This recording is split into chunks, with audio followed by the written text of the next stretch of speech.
मैं इस समय एक चलन देख रहा हूं, तमाम मौलवी और मौलाना इस समय एक बयान दे रहे हैं, कह रहे हैं गाय को राष्ट्रीय पशु घोषित करो। अबे हमने कहा कि गौ हमारी माता है, जन्म जन्मांतर का नाता है।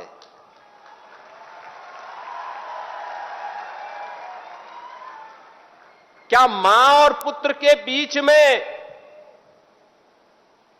कुछ घोषित करने की आवश्यकता पड़ती है क्या? क्या किसी पुत्र को बताने की आवश्यकता पड़ती है कि तुम्हारी मां है, इसका सम्मान करो? ये हमारे संस्कार हैं। हमने अपनी मां के बारे में जो सम्मान का भाव रखते हैं वह भी, और हमने गाय को माता माना है, तो गाय तो हमारे लिए माता है, वह पशु नहीं। पशु तुम्हारी बुद्धि है, जो तुम हमारी गौ माता को पशु बोलते हो। तुम्हारी सोच पशुवत है, जो तुम गौ माता को पशु बोल रहे हो। और तुम्हारा ये दोगलापन है कि जो एक और गौकसी को प्रश्रय देते हो। मैं देख रहा था बकरीद में तमाम उनके चेले चपाटे अपने सोशल मीडिया हैंडल पर बकर ईद पर गौ माता का चित्र दिखा करके कह रहे थे कि बकर ईद की बधाई दे रहे थे।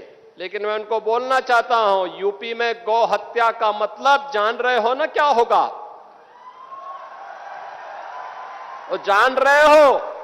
तो अगर जान रहे हो तो फिर अपने चेले चपाटों को समझा लो, नहीं तो कई कई पीढ़ियां याद करेंगी गौ माता के साथ किसी भी प्रकार की कोई हिमाकत की। तो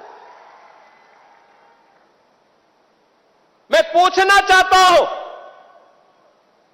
ये वही लोग हैं जो हमारी गौ माता को कह रहे हैं कि राष्ट्रीय पशु नहीं। अरे गौ माता तो स्वघोषित राष्ट्र माता है, उसको किसी को राष्ट्र माता घोषित करने की आवश्यकता नहीं। वैसे ही जैसे हमारी माता के बारे में किसी को परिचय देने की आवश्यकता नहीं पड़ती, जैसे गंगा माता के बारे में किसी को परिचय देने की आवश्यकता नहीं।